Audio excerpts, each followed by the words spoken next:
సర్పంచ్ 2 రోజులు ఊళ్ళలోకి రాకపోతే తర్వాత వస్తే రాళ్ళ తీసుకొని ఎడబడతారు సర్పంచ్ ఎమ్మడి. ప్రతిపక్ష నాయకుడు 13 నెలలు అసెంబ్లీకి రాకుండా ఏం చెప్పాలి? అవసరం ఆయనకు ఆ పోస్టు? నువ్వు మీ బావ తీసుకొని కొట్లాడు, అప్పుడు మీకు సమాధానం చెప్తావు. నువ్వు ఎమ్మెల్యేవు, నువ్వు డిప్యూటీ లీడర్ కాదు, నీ కార్యవర్గం లేదు. బీఆర్ఎస్ ఎల్పీ కార్యవర్గం లేని కేటీఆర్ జూనియరు వాళ్ళ ఆయన పేరు చెప్పి ఎమ్మెల్యే, ఆయనకు నేను సమాధానం చెప్పా. కేసీఆర్ బహిరంగ చర్చకు వచ్చి సొరంగ మార్గం ఎందుకు పూర్తి చేయలేదు ఆయన అడగమను. గన్నమల్ల టెండర్ పిలిచి ఆలేరు బాగుపడితే చూడలేక క్యాన్సల్ ఎందుకు చేసినావు? 50 టీఎంసీలో మల్లాండ సాగర్ 15,000 కట్టికి కమిషన్ తిని ఎందుకు ఆలేరుకు భువనగిరికి నీళ్ళు ఇవ్వలేదు? మా మూసి ప్రక్షాళన అప్పుడు చేయలేదు, ఇవాళ మేము చేస్తానంటే దాన్ని అడ్డుకుంటున్నారు. అదే ఇవాళ బీజేపీ వాళ్ళు యమునా క్లీన్ చేయలేదు, యమునా మూసి కంటే యమునా కంటే మూసి డేంజర్ ఉంది. ఆడ కేసీఆర్ మన కేజ్రీవాల్ది కటౌట్ పెట్టి ఆ మురికిలో యమునాలో ముంచి తెలుస్తున్నారు. బీజేపీ వాళ్ళు మేనిఫెస్టోలో పెట్టిండ్రు, రేపు భద్రం మా గవర్నమెంట్ రాగానే యమునాని క్లీన్ చేస్తామని. ఇక్కడనేమో మూసిని క్లీన్ చేస్తామంటే కిషన్ రెడ్డి, బండి సంజయ్ వీళ్ళందరూ ఏసీ రూములు తీసుకొని ఆ మూసి కాలు వెంబడి ఏసీలు పెట్టుకొని అలా వండుకుంటారు. మేమే మూసి చేసుకోవద్దు. యమునాలో మాత్రం మేనిఫెస్టోలో మూసి క్లీన్ చేస్తామని పెడతారు.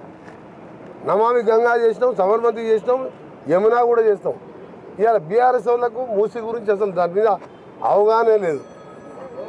సోరేడు మూసి అన్నీ నాశనం చేస్తేనే 11 సీట్లు దేశంలో ఎక్కడ కూడా అంత మెజార్టీ రాకుండా ప్రచారం చేయకుండా మా ఎమ్మెల్యే అభ్యర్థిని గెలిపించినంటే 10 ఏళ్ళు మా జిల్లాని నాశనం చేసినావు. కాబట్టి కేటీఆర్ నీకు మీ నాయనకు మా నల్గొండ ప్రజల ఉసురు తగిలే పాపం పండి మీరు పోయినరు. ఎంతసేపు తిట్టిపిస్తారని ఆయన పనికిరాలని తిడితే కూడా టైం వేస్ట్ కదా. మళ్ళీ ఇప్పుడు తిడితే మళ్ళీ పోయి ప్రెస్ చేసుకోవాలి. తెలంగాణ రాష్ట్రంలో కాంగ్రెస్ పార్టీ పాత్రకే పరిమితమైందని చెప్పి కేటీఆర్ అంటున్నారు. మళ్ళీ కేటీఆర్ తప్ప కూడా పిల్లగాని గురించి ఎందుకు మాట్లాడుతున్నా? నేను ఎప్పుడు 3వ ఎమ్మెల్యే అయినప్పుడు రాజకీయాలకు వచ్చిండు, దాని గురించి నేను మాట్లాడాలా? మీరు ఆలోచన పెట్టండి. కేసీఆర్ నేను ఫ్లోరైడ్ కోసం 12 రోజులు చచ్చిపోతూ అట్టుంటే జయశంకర్ ఉన్న వీడియోస్ ఉన్నాయి. వరంగల్కి వెళ్ళి బస్సులు వచ్చి జయశంకర్ నా దగ్గర కూర్చున్నాడు. నువ్వు ఒక్క ఎమ్మెల్యేవే నల్గొండ కోసం ఎమ్మెల్యే పదవి ఉండి ఇవాళ ప్రాణాలు తెగించి చేస్తామని బస్సులు వచ్చేది. అప్పుడు ఈయన డిప్యూటీ స్పీకర్గా బుల్లెట్ ప్రూఫ్ కార్లో తిరుగుతున్నాడు. తారనాగర్ అధికార బంగ్లాలు ఉన్నాడు. కేసీఆర్ కూడా నా నైతిక హక్కు లేదు నా మీద మాట్లాడతాను. ఈ బచ్చాయంత అప్పుడు అమెరికాలో నౌకరు చేసుకుంటుండు. రామలింగరాజు కొడుకెమ్మడి తిరుగుతుండు అమెరికాలో. ఆయన గురించి గడుకోసారి కేటీఆర్కి ఏముంది? ఆ కేటీఆర్ దగ్గర ఫార్ములా రేస్ ఉంది, 1,00,000 కోట్లు ఆస్తుంది.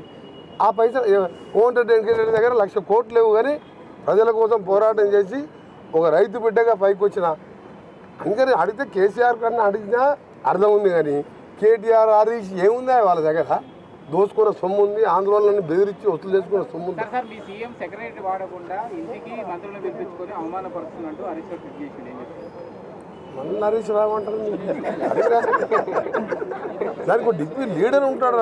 బీఆర్ఎస్ ఎల్పీనో టీఆర్ఎస్ ఎల్పీనో 6 ఎమ్మెల్యేలు ఉన్న మా సిఎల్పి నాయకుడు బట్టి విక్రమార్క గారు పాదయాత్ర చేసి 6తోనే అసెంబ్లీలో ఒంటరి పోరాటం చేసి ప్రతి సమస్యని ప్రజలకు తెలియజేసిండు, ప్రభుత్వం దృష్టికి తీసుకొచ్చిండు. 30 మంది ఉండి సరే 10 మంది అంటే వీళ్ళ దోపిడీ తెలిసి వెళ్ళిపోయిన వాళ్ళు. 30 మంది ఉండి కూడా నువ్వు అసెంబ్లీ రాకుండా కేసీఆర్ గురించి ప్రశ్నించకుండా మీరు ఒక్కటే అడుగుతున్నా, మీకు కేసీఆర్ ఈసారన్నా వస్తావా రావా, లేకపోతే రాజీనామా చేసి కొడుకు అల్లుడో ఎవరికో అప్పచెప్పు. అప్పటిదాకా ఈ పిల్లల పేరు తీసుకోవద్దని మీ ప్రెస్ వాళ్ళకి చెప్తున్నాను. నేను నన్ను ఎంతనే తిట్టుకోరు. మీరు మామచాడు అల్లుడు, కొడుకు తండ్రి చాడు కొడుకు. మీరు నాలాంటి మాస్ లీడర్ కాదు. మీరు తెలంగాణ కోసం త్యాగాలు చేయలే. మీరు ఏమైనా కలెక్షన్ చేసుకుంటూ బై ఎలక్షన్ చేసుకుంది తప్ప. అందుకని నేను వాళ్ళ కోసం కాదు వచ్చింది గాంధీ భవన్కు. మా పార్టీకి ప్రజలు వస్తే వాళ్ళని కలవాలని మా పార్టీ అధ్యక్షుని ఆదేశం మేరకు రావడం జరిగింది. తిట్టాలంటే చాలా టైం ఉంది. నిన్న నన్ను వాడు వీడు చాలా అన్నాడు. నాకంటే వయసులో చిన్న అయినా కానీ అమెరికాలో చదువుకున్నాడు, గదే నేర్చుకొచ్చుకుని మర్యాద. నేను తిట్టాలంటే తిట్టిననుకో తలకాయ పల్లికి చచ్చిపోతున్నారు. నేను తిట్టదలుచుకోలే. ఎందుకంటే వేస్ట్ ఫెలోస్ గురించి ఏం తిట్టాలి? దీపం పాపం మూతపడే దుకాణం అది. సగం దుకాణం పడ్డది. 9 అసెంబ్లీ పార్లమెంట్లో 3వ స్థానం 7 డిపాజిట్ పోయింది. 10 సంవత్సరాల అధికారం ఉండి లల్లు ప్రసాద్ పార్టీ నయం ఇంకటే. లల్లు ప్రసాద్ జైల్లో ఉన్న కొడుకు 30 ఏళ్ళ పిల్లగాడు ఇవాళ ఎన్ని ఎంపీలు గెలిచిండు, ఎన్ని ఎమ్మెల్యేలు గెలిచిండు.